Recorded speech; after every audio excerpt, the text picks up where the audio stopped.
Bueno, buenas tardes a todos. Hoy voy a dar el teórico de espacio y materialización. Bueno, lo primero que me gustaría que charlemos es que en el proceso de materialización de una obra existe un sistema de relaciones en donde nosotros, que estamos acá en el medio, necesitamos estar en todas las etapas de construcción de la obra, desde la etapa cero de diseño a la última en donde se entrega al cliente la construcción terminada. Es muy importante nuestro rol, por eso nos puse en el centro, para que las cosas salgan bien, desde el inicio, desde el diseño hasta la construcción final. No me gustó ponerlo en un inicio y al final, sino más bien en una situación jerárquica en donde vamos resolviendo problemas en las distintas situaciones del proceso de materialización. Problemas técnicos, constructivos, de logística, de organización. Bueno, dividí a fines pedagógicos, y esto me gustaría aclararlo, porque no es que en una construcción se dan exactamente estas etapas, sino que se mezclan entre ellas. Pero bueno, para fines pedagógicos lo dividí en etapa 1, 2 y 3. En realidad son más etapas, pero acá a la izquierda las pueden ver. Etapas preliminares de obra, obra gruesa, obra de infraestructura, terminaciones y equipamientos. Pero hoy conmigo van a ver hasta obra gruesa, por eso dentro de estas primeras etapas las dividí en tres. Más adelante van a ver con otros profes estos otros ítems que quedan. Dentro de las primeras etapas, entonces, tenemos la etapa 1, que es de diseño, de proyecto, en donde, bueno, tenemos la encomienda de nuestro cliente, ¿sí? De nuestro comitente, donde nos llama, nos encarga en función a una necesidad que tenga, y en base a eso vamos a hacer un programa de necesidades. Seguramente esto ustedes lo están viendo en el taller.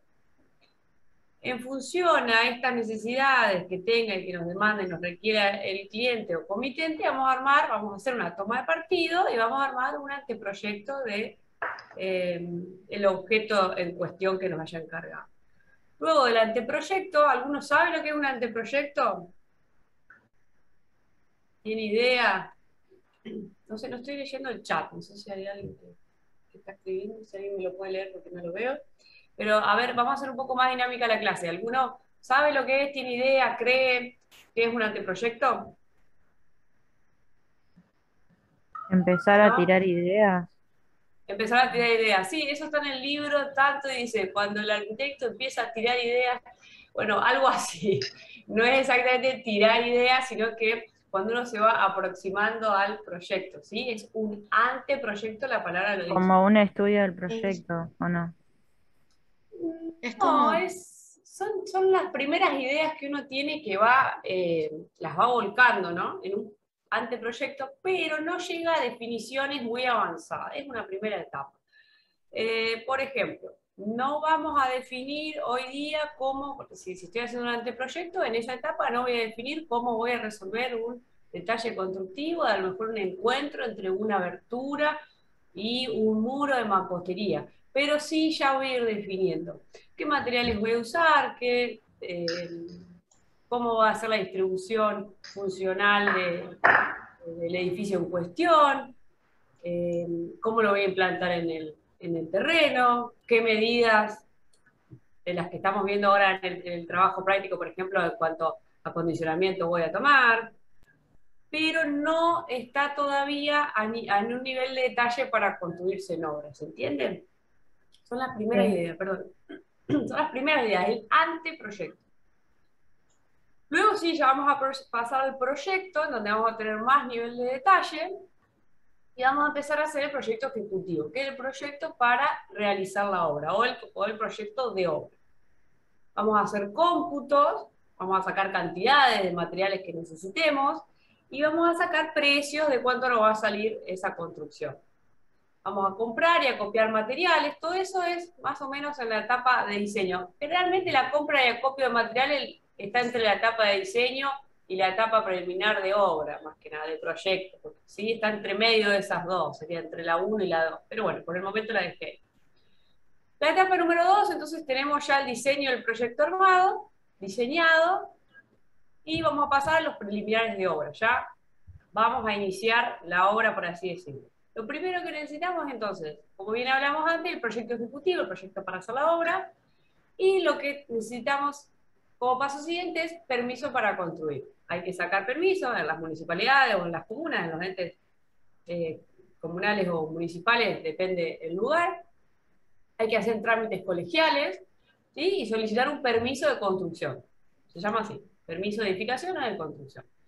Una vez que obtenemos el permiso para construir, vamos a realizar el cartel de obra, que es un cartel, después lo vamos a ver, donde figuran los datos de la obra, del comitente, de los profesionales y algunos datos como los metros cuadrados, ubicación de la obra, etc. Vamos a hacer el cerco de obra, que ya lo vamos a ver más adelante también, pero tiene que ver con cercar, delimitar, limitar esa obra para que no haya accidentes al momento de construir hacia terceros, que son quienes están afuera, y hacia nosotros mismos, ¿sí? Que estamos dentro, o los operarios o los profesionales intervenientes. Vamos a armar el obrador. ¿Alguien sabe lo que es un obrador? Ahora lo vamos a ver bien, pero en líneas generales. ¿Alguien sabe lo que es un obrador? Guardar los materiales. ¿Un qué? Para guardar materiales. Para guardar materiales es una de las funciones, sí. Hay varios tipos de obrador. Se puede guardar materiales, se puede guardar herramientas, se puede hacer tipo una oficinita en donde también están los planos, se hace lectura de los planos, se guarda toda la documentación de la obra. Después también, bueno, ahí no lo puse, pero también es preliminar de obra baños químicos, ¿sí? Para que el personal pueda ir al baño en horarios de trabajo. Después lo vamos a ver bien. Preparación del terreno. El terreno así no existe tal cual como lo dibujamos nosotros, no está parejo. Lo encontramos seguramente con pastos altos, con desniveles, con tierra suelta. Entonces hay que preparar ese terreno para recibir la construcción que vamos a hacer. Y la parte de infraestructura que tiene que ver con las instalaciones que vamos a usar al momento de la obra, ¿sí? Pueden ser luz de obra, agua para la obra. ¿Por qué le decimos, hacemos la diferencia con de obra? Porque es probable que a lo mejor esas instalaciones, esa infraestructura sean transitorias, ¿sí?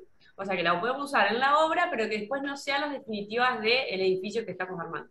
Cuando hablo de edificio, cuando menciono la palabra edificio, no estoy mencionando, no quiero que se imagine un edificio en altura, ¿sí? Edificio es una construcción, sea una vivienda, un edificio en altura, una iglesia, ¿sí? No se imaginen solo edificio cuando uno habla por ahí en la jerga cotidiana, yo vivo en un edificio, no, es una construcción, ¿sí?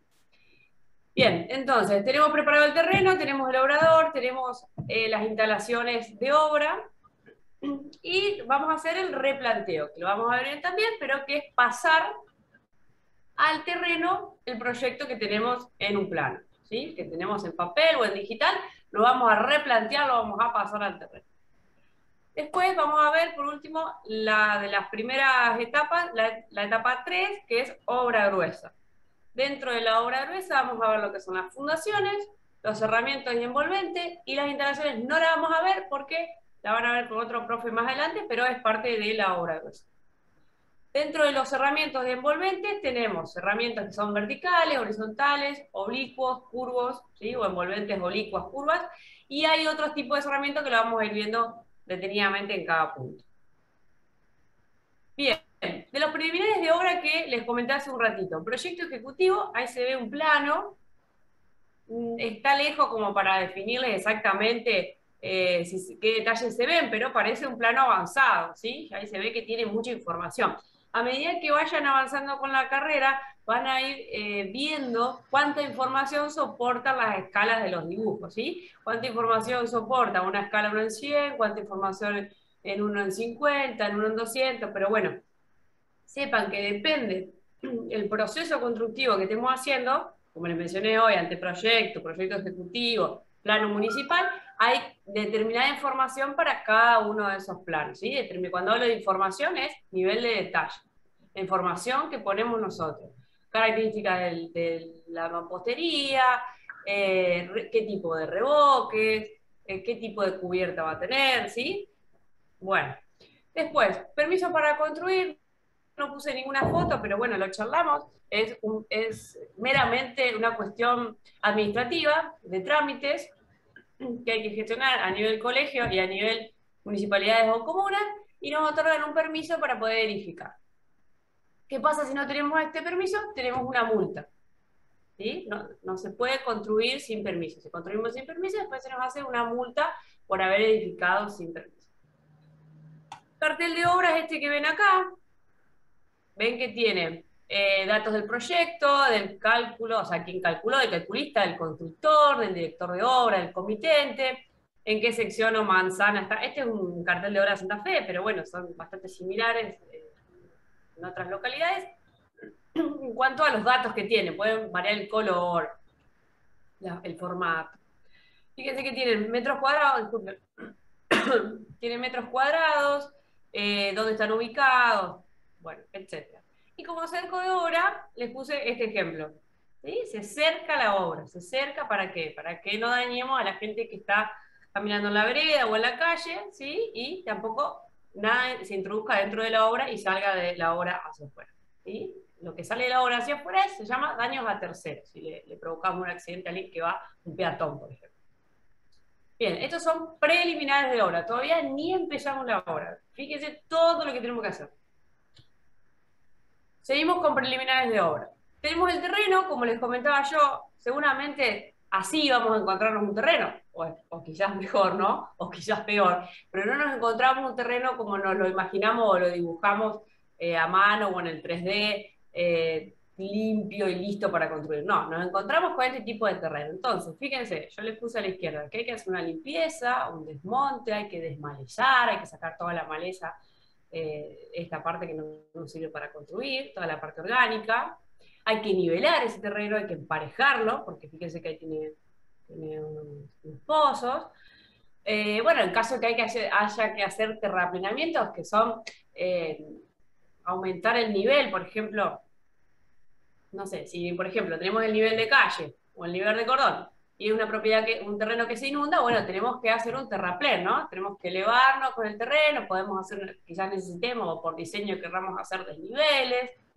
¿Está? Entonces, bueno, hay que terraplenar, hay que hacer rellenos. Acá en la parte izquierda les puse el obrador. Fíjense que ahí puse casilla de herramientas y baños químicos. Acá hay un ejemplo de una casilla que se alquila, es como un contenedor. Acá hay algo más precario, pero las dos son obradores. Y en cuanto a la infraestructura, luz de obra y agua de obra, son chiquititas las fotos, pero están acá. ¿Por qué de obra? Les vuelvo a repetir, pueden que no sean las definitivas después para la construcción, ¿sí? Bien, paso un poco rápido con esto de los preliminares de obra. Una vez que tenemos el terreno listo, preparado para construir, lo que vamos a hacer es replanteo. ¿Sí? Yo sé que está escrita ahí la definición, pero ¿alguno sabe qué es replantear? ¿O se imagina qué es replantear? ¿O vio algún replanteo? Es pasar el dibujo del plano a la tierra mediante hilos. Bien, bueno, mediante hilo es una forma. Hay varias formas, pero sí, muy bien. Es básicamente eso, plantear en el terreno los planos del proyecto, ¿sí? De la obra. ¿En la misma escala que el plano? ¿En la misma escala que el plano se pasa? Ah, ahí está. ¿Se pasa en la misma escala que el plano? Sí. Es buena la En colación. escala uno en uno. En la escala que va a ser la casa, la obra. Bien, muy bien. Muy bien. Ojo con eso, entonces. Muy bien la acotación. Fíjense, replantear significa eso, trazar, replantear, plantear, transferir de los documentos gráficos a el terreno. Hay muchas formas de hacerlo, como bien dijo un compañero, con hilo, a través de hilos y caballetes. No sé si... Acá, estos son los caballetes, ¿ven? Maderas, ¿sí? Que se va armando, y de ahí se ponen clavos y se tiran los hilos a través de los caballetes. Por ahí se alcanza a ver un poco el hilo. Fíjense, ¿con qué creen que está marcada la parte blanca? La parte del trazo. ¿Con qué imaginan? ¿Con cal? Con cal, muy bien, con cal, exactamente, con cal. Exactamente. Entonces, para esto se hace un plano en especial, un plano que se llama replanteo, se toman las medidas, se trasladan, se dibujan ángulos, no solo medidas, sino que también se dibujan ángulos. Acá hay una estación total, ¿sí? Que es un aparato, es mucho más certero al pasar las medidas que una cinta métrica, y este aparato también puede hacer el proceso inverso, medir y juntar información, o sea, relevar. El proceso inverso se llama relevar, ¿sí? Todo lo que tenemos en el terreno, la construcción existente, la podemos medir y la podemos, hay algunos que, bueno, podemos capturar acá y pasarlo en AutoCAD, y algunos tenemos que medir. ¿Alguien sabe? Miren, no les puse una imagen acá, pero ¿alguien sabe cómo se dibuja un ángulo recto, un ángulo a 90 grados, cuando vamos a replantear? El famoso 3-4-5, Muy bien, ¿y qué significa eso? básicamente armar un triángulo con los catetos lado 3 y un cateto con, sí, 3 metros, vamos a decirlo. Bien, 3 metros, El otro cateto 4 metros muy y el bien, hipotenusa nos va a dar los 5. exacto. Bien, por Pitágoras, así, tan antiguo y tan certero como viejo es, el método es por Pitágoras. Es uno de los métodos, hay un montón, pero la idea es que hoy tengan, perdón, un pantallazo general, ¿sí? De todo lo que es el proceso de materialización de una obra. Bien, pasamos a la obra gruesa, ¿está? ¿Recuerdan? Es la siguiente fase, la fase 3. La fase 1 era la de diseño, la fase 2 era de preliminares de obra, y la fase 3 es de obra gruesa. ¿Estamos hasta acá? ¿Aló? Sí, sí. ¿Hay alguien? Sí. Sí, profe. Ay, qué bueno, qué bueno.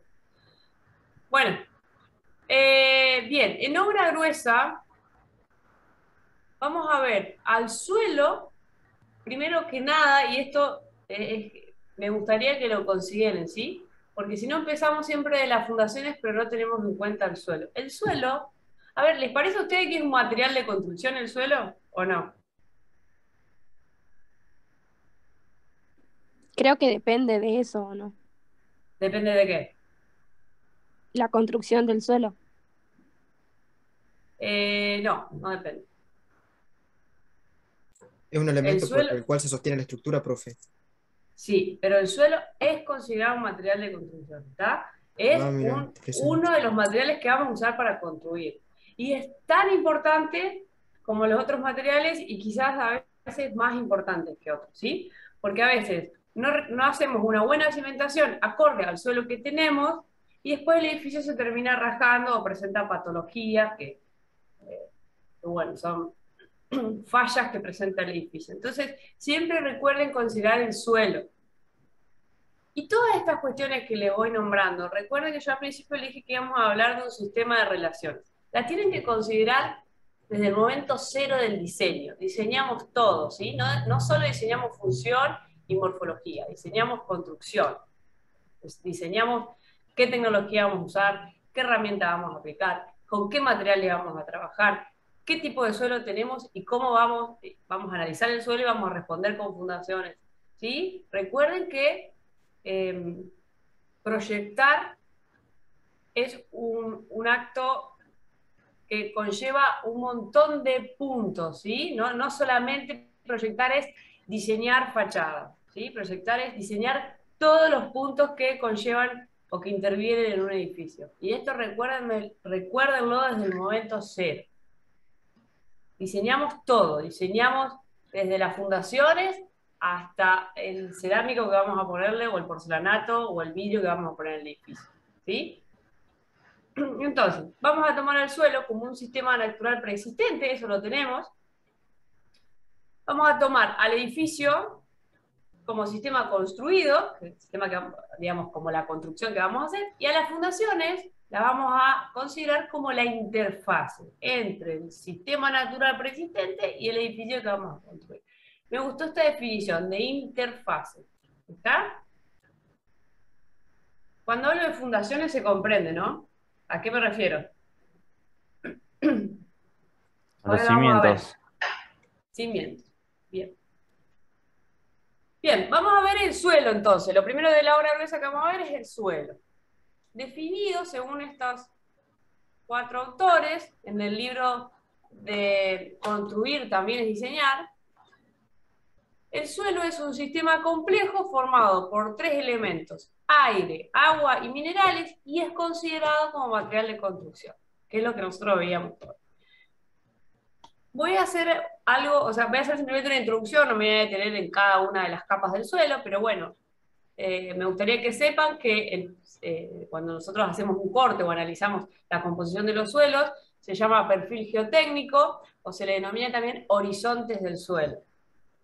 Fíjense, la primera capa es orgánica, esta es una capa que, ¿qué piensan ustedes? ¿Sirve para construir o no?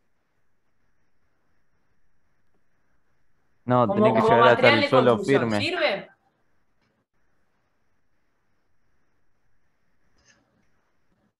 ¿Sirve, no sirve? ¿Sirve para hacer flores, plantitas, jardín, árboles, No, no plantar sirve. árboles? ¿Qué piensan?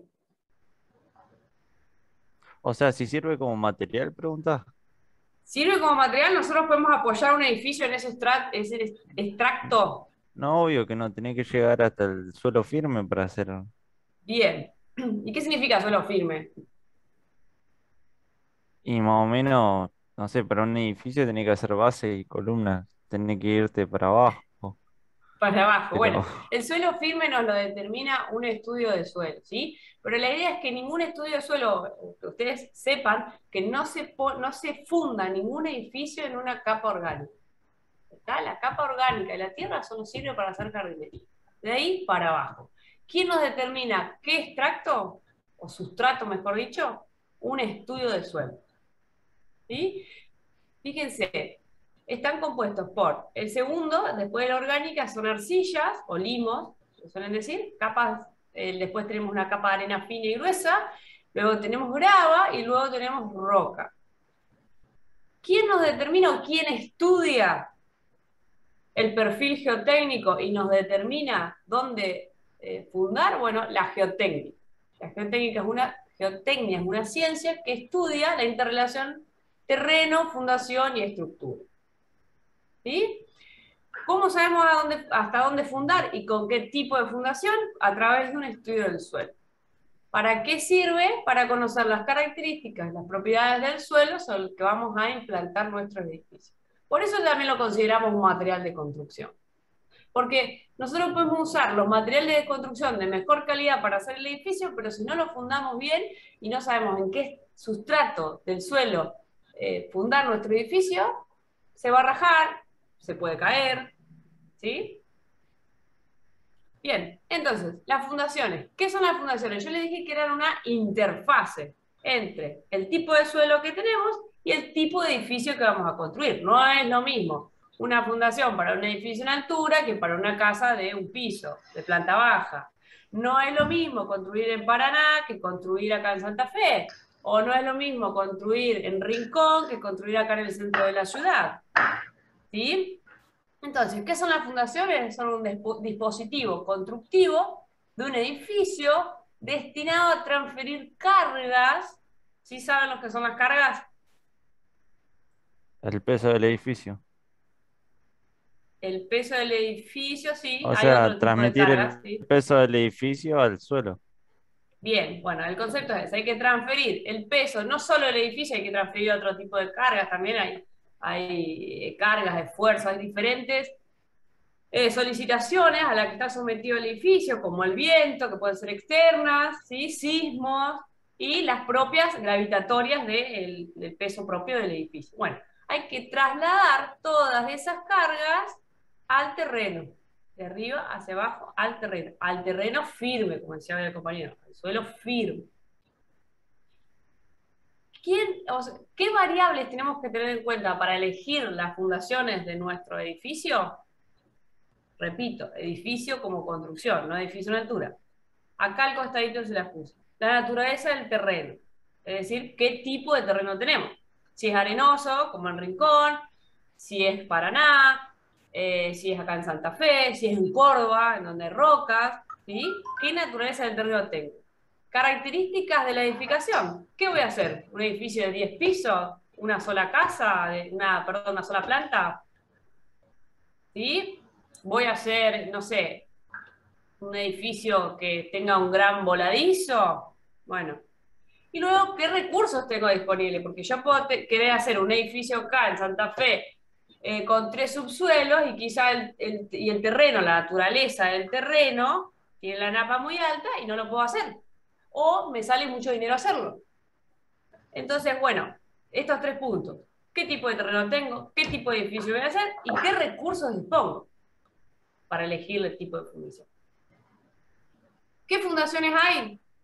Una clasificación que la tomé del mismo libro, Construir también es diseñar, de estos autores. Este es un tipo de clasificación, puede haber otras, a mí me gustó esta. Se pueden clasificar las fundaciones según la profundidad de las mismas, según cómo distribuyen las cargas, y esta es parecida, pero es la forma de transmitir las cargas. Esto es cómo la distribuye, esta es la forma de transmitir. Es más o menos la misma clasificación, pero tienen otros nombres. Fíjense, la primera clasificación subclasifica en superficiales y profundas. Acá les puse ejemplos, superficiales y profundas. Fíjense que se nota, si bien es un croquis, porque quiero que lo comprendan a nivel conceptual, que se me fue, en diapositiva, que la profundidad de las superficiales es poca o menor al menos que las que son profundas. Dentro de las superficiales tenemos zapatas corridas, que son estas, que son las más usuales, por lo menos acá en Santa Fe, para viviendas viviendas de planta baja y con un terreno no de características naturales no muy complejas.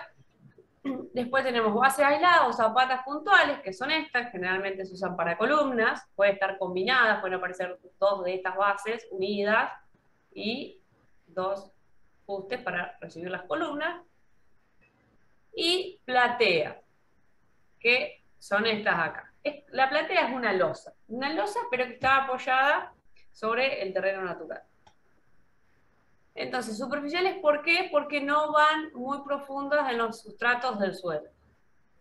Fíjense, acá los ejemplos que les puse se dan cuenta que tienen el nivel del pasto, que es la tierra orgánica que hablábamos hoy, ahí muy cerquita. Las profundas pueden ser pilotes, pilotines o micropilotines. Fíjense, ahí está dibujado a nivel conceptual el pilote. Si bien esta parte, o sea, la base, está en un nivel no muy bajo, no muy profundo, perdón, los pilotes, que son los que están sosteniendo, sí. Están trasladando, repartiendo las cargas a una parte más profunda de la fundación, o por el tipo de suelo que tenemos, o por el tipo de edificio que fundamos. ¿Está? Bueno, distribución de cargas pueden ser continuas o puntuales. Estas son puntuales, estas son fundaciones continuas. Y directas o indirectas también tienen que ver con esto de cómo se distribuyen las cargas. ¿Sí? Si son cargas más puntuales o si son cargas que se llama uniformemente repartidas. No me voy a detener a dibujar, pero imagínense que toda la carga, en el caso de una platea, se distribuye en forma uniforme, así como está dibujada acá. Ahí está. En esta zapata corrida se nota cómo se distribuyen las cargas de forma uniforme. Lo mismo pasaría acá. Acá no, la carga es puntual, sobre este punto. Bien, seguimos. Yo le puse unas fotos en obra para que del concepto pasemos a la obra. Acá tenemos ejemplos de zapata aislada o bases. Columna. Acá tenemos corridas, zapatas corridas, no sé si se puede ver. Acá tenemos una platea. Y le puse esto a propósito porque en el caso de que hagamos una platea, las instalaciones ya tienen que dejarse planteadas. Recuerden que yo les dije que subdividí en etapas a fines pedagógicos, pero las etapas se entremezclan. ¿Sí? Acá ya tuvieron que hacer las instalaciones, sigue siendo obra gruesa, pero tuvieron que hacer las instalaciones en conjunto con la fundación. Fíjense que antes de llenar. Y luego, bueno, tenemos otro tipo de, por ejemplo, pilotes o pilotines, no sé bien cómo es, no puedo ver el sustrato inferior, pero fíjense que a través de columnas, que seguramente están bajo pilotes o pilotines, o por lo menos bases, sobrelevan, en este caso, la construcción. Esta es otra forma. Acá tienen vigas y que van repartiendo la carga. Bueno, no voy a detallarles demasiado más que esto, pero sepan que hay diferentes tipos de fundaciones según el suelo, según el tipo de edificio, y que eso todo nace de la geotecnia y de un estudio del suelo. Seguimos. Y esta es la última parte que les voy a hablar de obra gruesa, que son las envolventes. Me gustaron estas definiciones, también trabajé siempre con el mismo libro, después pues, lo pueden buscar, el libro está en internet, o lo pueden comprar, es un libro económico, que le va a servir para toda la carrera, y que define a las envolventes a partir de uno de los objetivos de la arquitectura, que es lograr ambientes confortables. Ya estuvimos hablando de esto, ¿no? Del confort. De hecho, ustedes tienen que generar ahora confort trabajando lo bioclimático en el TP2, así que bueno, este es el principal, o uno de los principales objetivos de una obra de arquitectura. Y dice así: el hombre se halla inmerso en un entorno determinado con el cual mantiene todo tipo de relaciones e intercambios energéticos, donde el cuerpo humano tiende a mantener condiciones interiores estables frente al entorno cambiante. ¿Sí? Entonces generamos envolventes para llevar a cabo o para cumplir con este objetivo de tener ambientes confortables. El exterior cambia, muta todo el tiempo, pero el hombre dentro de este espacio contenedor de la arquitectura debe poder aclimatarse y acomodarse, aunque el exterior vaya cambiando, mutando, ¿sí? Tiene que estar dentro de un ambiente confortable. Entonces, Geoffrey, no sé bien cómo se pronuncia, Broadbent, en su magistral tesis, enunció las 5 condiciones que tiene la arquitectura. Y me gustó mucho esta definición porque toma o define o conceptualiza el edificio como, a partir de estos 5 puntos: un contenedor de actividades, un filtro ambiental, un símbolo cultural y de lenguaje, un impacto con impacto urbano y ambiental, y lo considera también como una inversión de capital y tecnología, producto de factibilidad, mercado y gestión. Ustedes me van a decir, profe, ¿qué tiene que ver esto con todo lo que venimos dando? Bueno, al momento de realizar las envolventes, no solamente estamos cubriendo un espacio y estamos trabajando la piel del edificio. Fíjense todo lo que conlleva realizar una envolvente.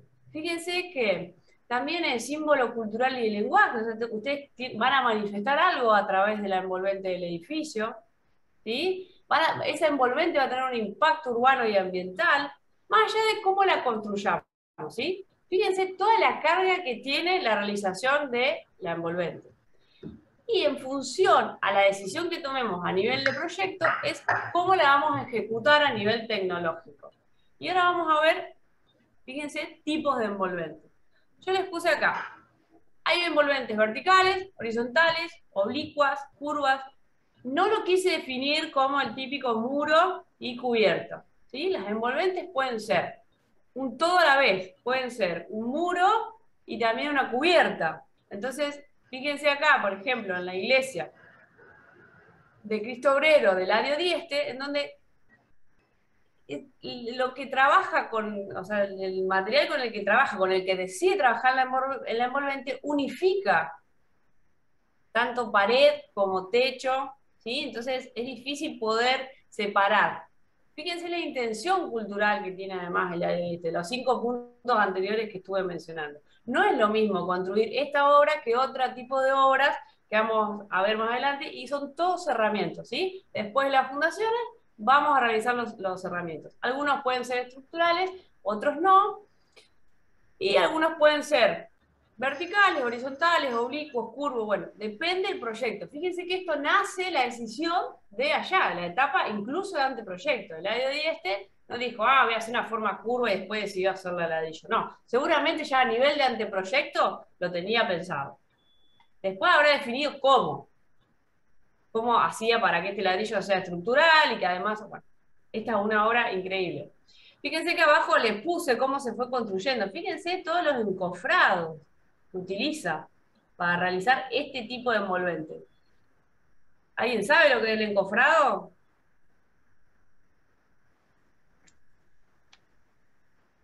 Es lo que se No, Es la utiliza. estructura que se usa para moldar el hormigón dentro de la estructura sería. Bien, sí. Hormigón, en este caso, fíjense que también lo usó para poder lograr esta cubierta que la hace de ladrillo. Bien, es una estructura, es provisoria la estructura. Pero bueno, fíjense acá cómo fue armando la obra. También les puse que pueden haber envolventes opacas y translúcidas, portantes y no portantes. Portantes quiere decir que son estructurales, son elementos estructurales. Y no portantes son, o autoportantes, es que solamente sostienen su propio peso, pero no son un elemento estructural. Vamos a ver la siguiente. Esta es una obra que me gusta mucho, de Norman Foster. Fíjense qué diferente es esta envolvente a la otra. En un principio armé el Power diciendo, bueno, voy a poner muros y después cubiertas y después las ventanas.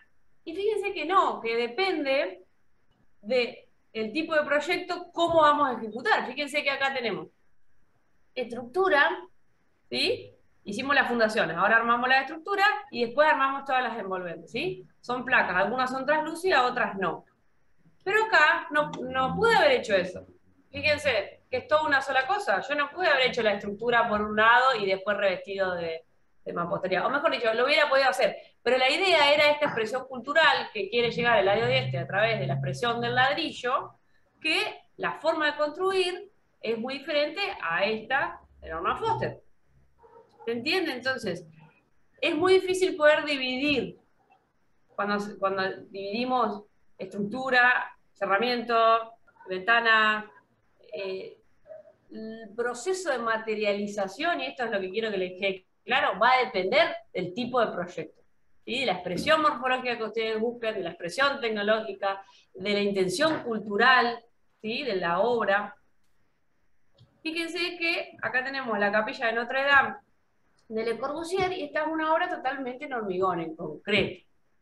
Después tiene revoque, entonces esta obra es muy diferente a las anteriores en cómo se va a construir. Acá seguramente se hizo el encofrado, el hormigón, después se revocó.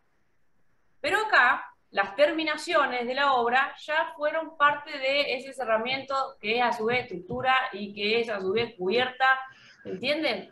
Entonces es obra gruesa, pero a su vez en este caso es obra de terminación. En este caso no, se puede separar, y en este caso también se puede separar. ¿Se entiende a lo que voy? ¿Queda claro hasta acá? ¿Aló? ¿Aló? Sí, se entiende. Sí, profe. Bueno, me alegro, espero. Y por último quería mostrarles esta obra, no sé si la conocen, que es el centro de Pompidou, queda en París. Y fíjense cómo acá las instalaciones, que a diferencia, por ejemplo, de una platea donde las instalaciones se hacen antes, acá se hicieron después, a lo último, ¿por qué? Porque quedan afuera, porque la expresión arquitectónica buscaba eso. Entonces, por ahí, concluyendo en el proceso de materialización de una obra, vuelvo a repetir lo mismo, depende de la intención proyectual y el tipo de obra.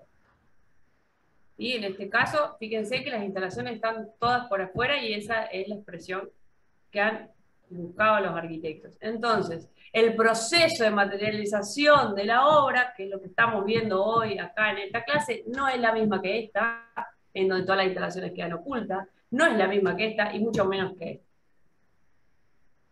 Bueno, y me gusta concluir con esta frase, que dice, el diseño, con mayúsculas, el diseño, no es la simple sumatoria de partes, que era lo que yo les decía hoy, ¿sí? No tengo las instalaciones por acá, el cerramiento por el otro lado, no. Pienso en todo, diseño todo, no solo diseño la morfología y la distribución funcional, diseño la tecnología, diseño la expresión que quiero lograr con el edificio.